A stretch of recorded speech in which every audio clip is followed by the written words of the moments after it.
Welcome to the Awakening to Abundance podcast. I'm your host, Athena. This podcast is more than a podcast. It's a transformative journey designed to help you awaken to your abundance. For you to discover what living the fullness of life means to you. And to co-create that life in this podcast community. As always, we're jumping right in with today's episode. Welcome to another episode of the podcast. This episode will be a story or a voice note from the past and a lesson. So taking the lessons from the voice note from previous times and really giving you a lesson now in 2025 from the story that we've heard from the past. And before we jump into the voice note from the past, I want to give you a few terms that I use so that way when you hear them, you understand what I'm saying. So the first term is money story. And money story is really the beliefs, the thoughts, the actions that we take in association with whatever it is. In this case, it's money. So we call it a money story. If you had specific thoughts and beliefs, which you do, of course, around relationships or love, you have a relationship love story, right? You have similar beliefs, thoughts, and take certain actions around your health. So you have a health story. That's all that is. And when we talk about money story, oftentimes we're talking about the thoughts and beliefs and the actions that we grew up with through looking and learning from our family, from the culture, from society, from school, from friends, and we call that programming or conditioning. So those thoughts, those thought patterns, the actions, etc., are learned from when you're young and now are your current money story. Unless, of course, you're growing and expanding, which you get to do and create a whole nother money story, a whole new set of beliefs, thoughts, and actions in your relationship with the energetic tool of money. So that's our first term. The second term I want to talk about is the spiritual gym. So when I say spiritual gym, I really mean morning routine. And for me, my morning routine or my spiritual gym often looks like listening to an inspirational speaker, somebody that I'm following in spirituality or personal development, and then meditation, and then often includes journaling. So that's usually my spiritual gym or morning routine. And what that does is really center me for the rest of the day. It puts me into alignment with my higher consciousness, with my intuition, with my truth.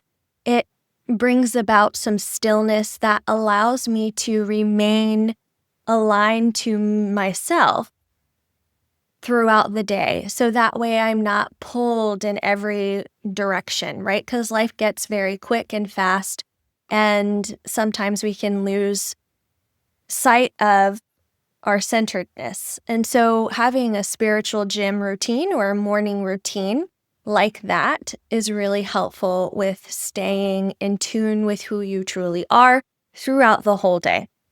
The last term that I have for you is visualization. And visualization can mean a lot of things, and we'll go more in depth in other podcast episodes, but just so you have a broad understanding, visualization means thinking about your manifestation and really already seeing it as being done, as it becoming into fruition. Being able to see in your mind's eye yourself experiencing, being, doing, or having that manifestation. And you can do this in a few different ways. One, you can close your eyes and see it in the mind's eye that you're enjoying your manifestation. You could journal out. You could write out everything about the manifestation, how you're feeling, how you're enjoying it, what does it look like.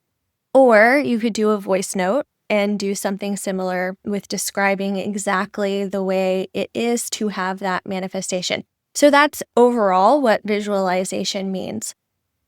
I want to tell you that the first 3 minutes of the podcast is about receiving money, and then the rest of the voice note, I should say, is about making money. So this is a really good, this one, and then the next one on Thursday that's dropping is good for entrepreneurs, but everyone obviously can benefit from listening and hearing where I was and hopefully seeing yourselves in that as well.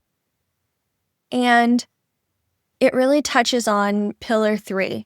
Can I have this manifestation that I'm looking to manifest in the voice note?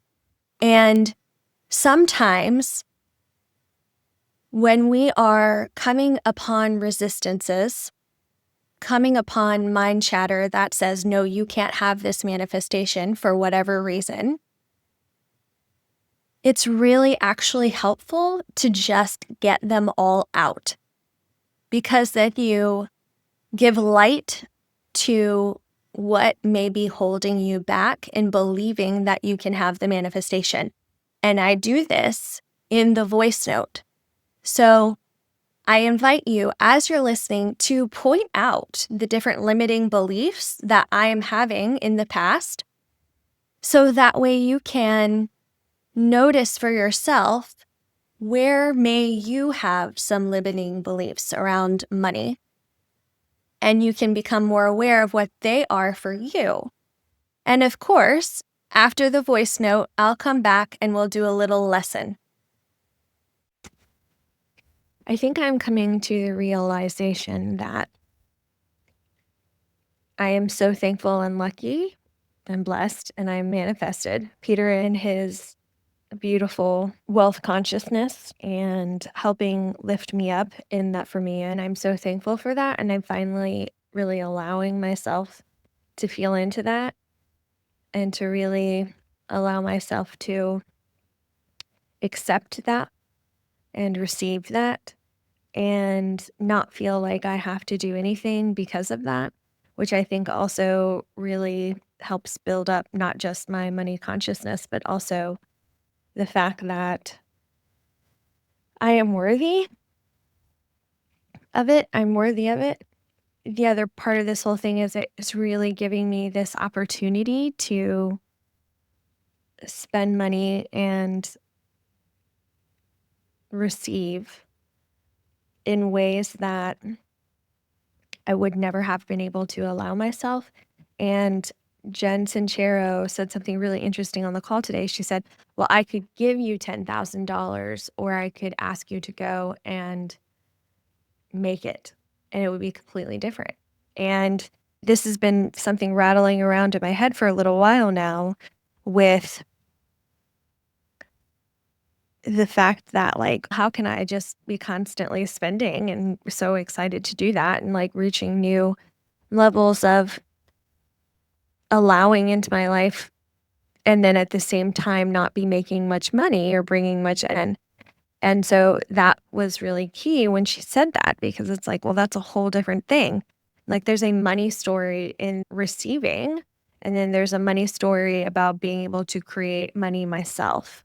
I think that was really, really helpful. And I think there's like different wealth consciousnesses around different things. Like, not only is there a wealth consciousness of me, of receiving money, and then also of spending money, but also for my clients, receiving and being willing to spend and the value for them and their own money stories. So I'm excited to go further into that. And then I'm really excited about the opportunity here to go to Hawaii and then also Italy, and just really accept and receive that and be in it. And I'm just so thankful to be able to have this, because it's going to give me the opportunity to be in this wealth, in this beautiful, abundant place, and just be and feel it. And I'm just so excited about it. I'm just so excited about the opportunity. I think the other part of all of this is the work, right? There's that visualization and how much more that's becoming such a big thing. And for me, it was always the spiritual gym.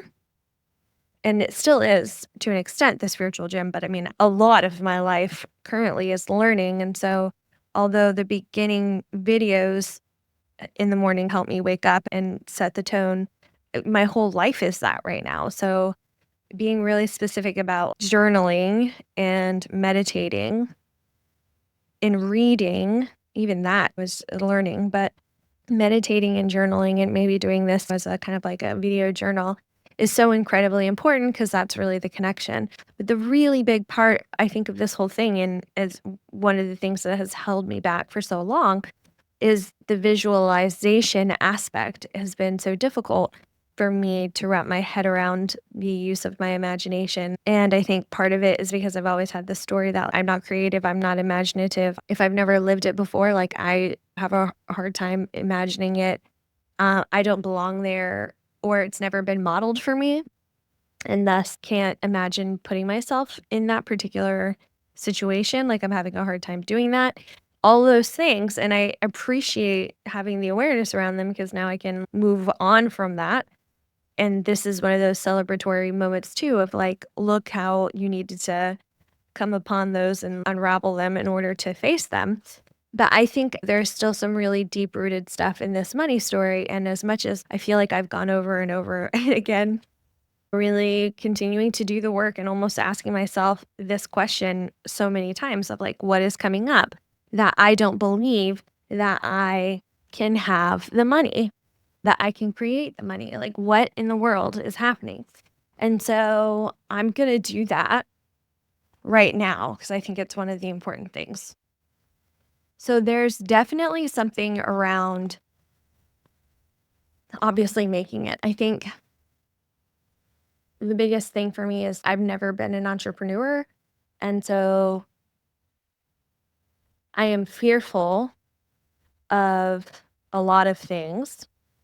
And if I am doing it all myself, then I have no one else to blame.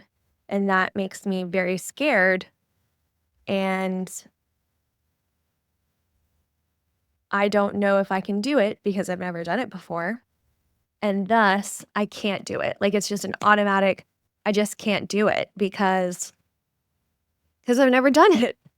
So I think that's definitely one of my hangups. I think another hangup is, I mean, I think there's some within that too. Like I've never done it before, so I probably can't do it. It's going to be hard. It's going to be hard is like such a big one. I don't know what I'm doing. Like I don't know what the next steps are. I'm uncomfortable with the next step, like the market research. I absolutely fucking don't want to do market research at all. And I think the reason why I don't want to do that is because A, I don't want to put myself out there and ask questions. And then I guess the particular group of people that I have in mind to ask questions doesn't thrill me. Like I don't feel empathy toward who I want to speak to because I just feel like they're going to constantly be selling to me because it's women entrepreneurs. And so I just feel like they're going to be selling to me. And I guess maybe that's definitely not what I want. Something flashed in my mind about like you want to talk to people who don't even know how to sell, I guess. That way they're not selling to you. But I also don't want to help them sell. Like abundance is a specific, I mean, I guess it, obviously it includes money, but it is, I guess, I don't know. I just, hmm, I don't know. I guess there's such a big thing about not being sold to. I don't want to be sold to, like constantly sold to, but I want to sell. I mean, I don't want to sell, but block upon block upon block.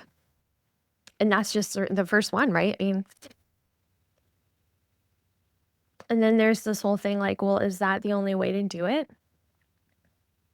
I've been talking to a lot of people, and it really does feel like that's the way to do it. Like this whole market research thing first.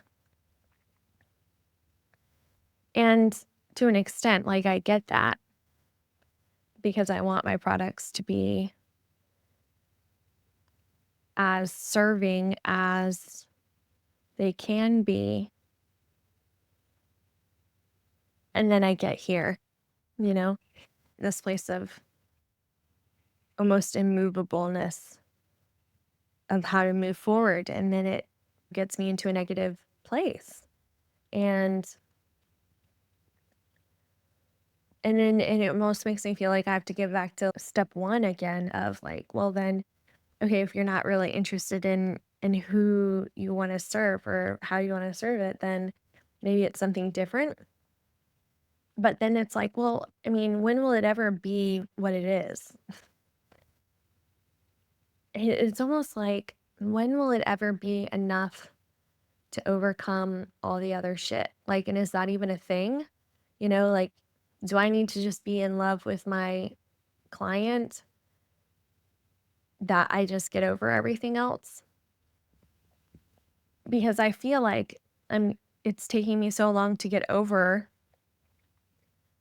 my own stuff that like it almost takes the joy out of whoever that ideal client is. And so then I'm like going back to like who the next ideal client is to get me over the next hump of difficulty. And so I don't know if that means that the ideal clients have just not been right, or if that means like I've got just so much fear and shit that I'm almost quote unquote wasting ideal clients. So then I continue to think that I'm still in like this learning place of getting over my own stuff so that way I can figure out who or how I want to teach it.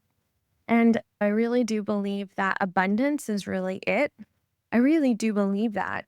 I just don't know who it's to. And then there's this little part of me that's like, you should help other coaches. And then there's this other part of me that comes and says like, how can you help other coaches when you're not making much money? And it's like, well, I don't want to help them make money per se. I want to help them around abundance. Okay, well, you can help them in abundance, but like you have to figure out how to make them want that. And then it's like, it comes back to marketing and selling. And I don't like any of that. Not really. And so I use this circle, this like loop that just keeps spinning around. Yeah. And then of course, none of it feels good.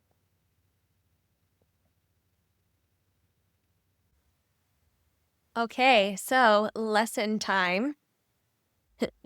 Did you hear all those limiting beliefs? There were a lot of them. I can't visualize. I'm scared of failure. I don't know that I can do it. Just a little reminder that courage comes first and then confidence, right? Right, Athena from the past? It's going to be hard. I don't know how. I don't like market research. Selling is gross. I don't want to be sold to.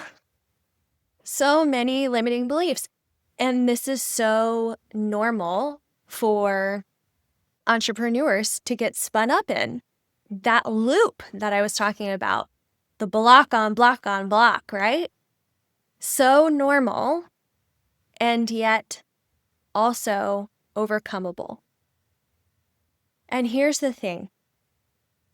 You have to trust the process, which I know in the beginning, especially when you're in it like this, like I was in this voice note, it's hard to remind yourself to trust the process and not get overwhelmed or spiral into that negative mind chatter, negative thinking. But for me, all of those other reasons that I said I was in a spiral around was really because I didn't believe that people would buy courses or coaching around manifestation.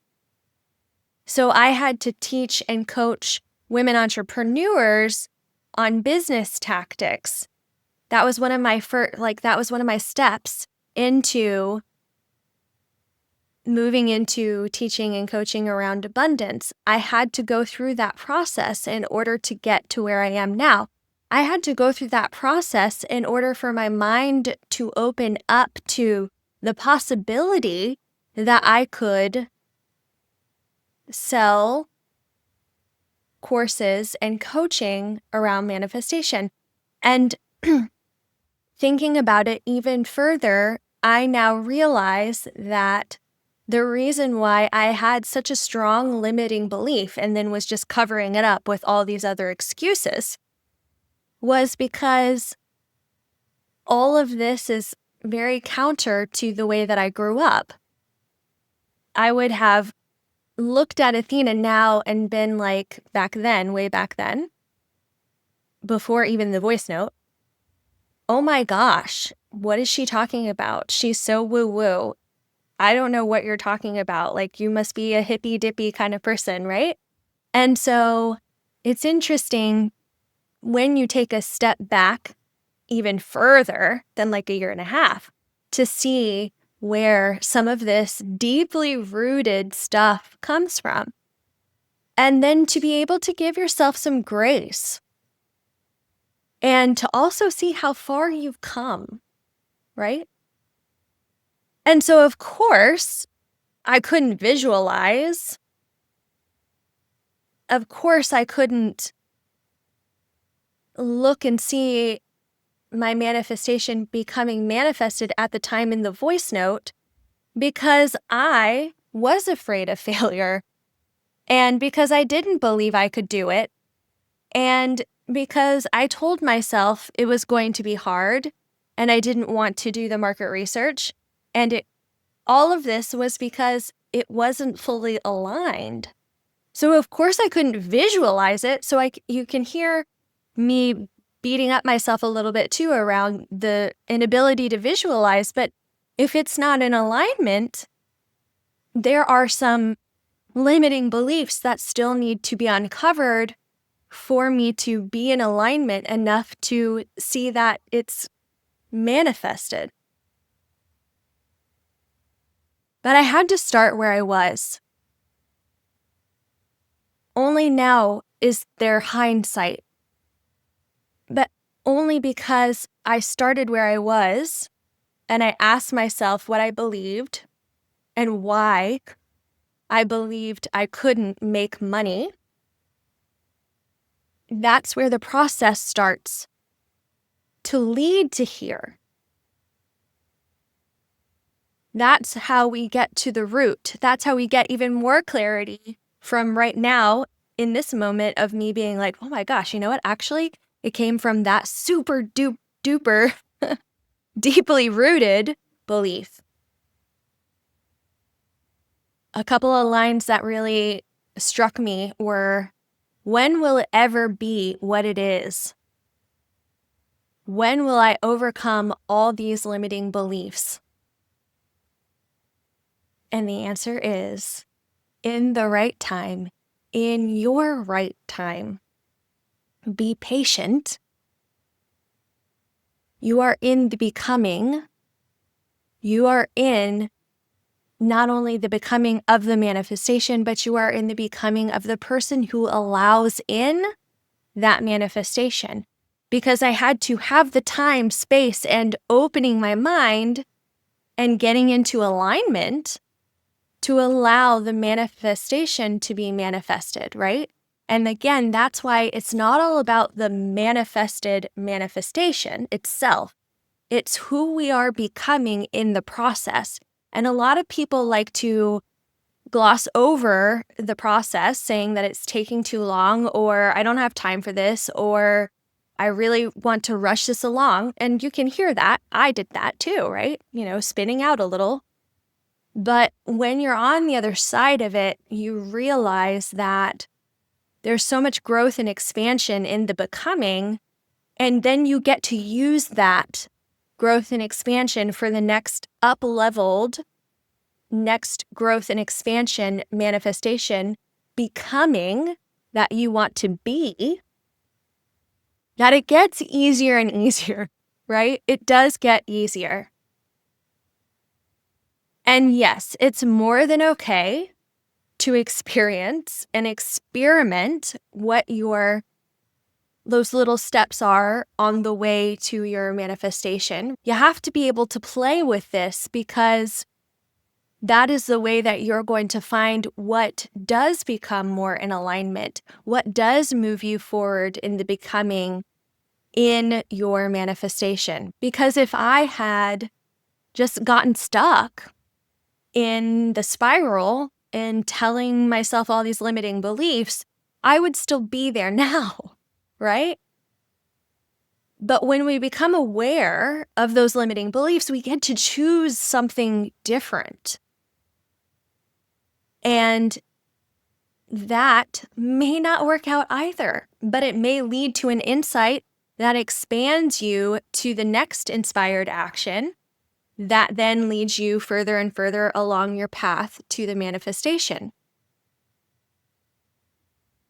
So it's more than okay. It's part of the process to play around, to experiment. And especially as entrepreneurs, we know this well, because everything in business is ever changing. And there's new social media platforms, there's new ways of reaching out to people. World events shift what's important to people. And we need to be able to play and experiment and give ourselves the permission to do that in order to best serve our clients. It's how you find alignment, and it's how you help your clients come into what they are needing, what their alignment is also. And dear Athena, when will it ever be what it is? Because nothing is stagnant and it is ever changing. There is no mountaintop, and it never ends. And this is why it's so important to actually get in love with the process and the journey, to be in love with playing and experimentation, to fall in love with the becoming as you move toward your manifested manifestation, because it never ends. It never ends. Whether it's your business, unless you sell, right? Or unless you close it down, it never ends. But creating and manifesting never ends until you make your transition out of this particular life. Everything is always ever changing. So the more that you can get on board with that, the more that you can love that, the more that you can play and find that as an opportunity, as opposed to, oh my God, when will it end? The easier this is all going to be. And the circle and the loop is normal. When we are in this process, whether it's manifesting something specifically or it's doing something differently in your business, you're going to get into moments where, as much as you want to say, I love the process, there's something that's going to be frustrating, because we're human and we're going to have a human response. So this loop, or this feeling like block after block after block, is normal, and it's human, and it's okay. And honestly, it's good to fully feel into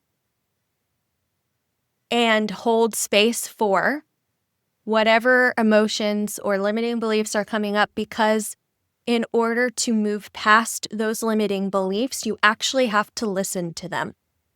You have to feel into them. And once you do, They don't have so much power, right? And you can more easily let them go. But until you spend some time with them, they are not going to let you go. They're going to stay with you, right? And so it's important to accept this loop, this human emotion, this frustration, and even welcome it, because we know that once we give it the attention it is asking to have, and that it deserves, that there is an up level, there is growth and expansion beyond that. It's only when we resist it that it persists and keeps us exactly where we are.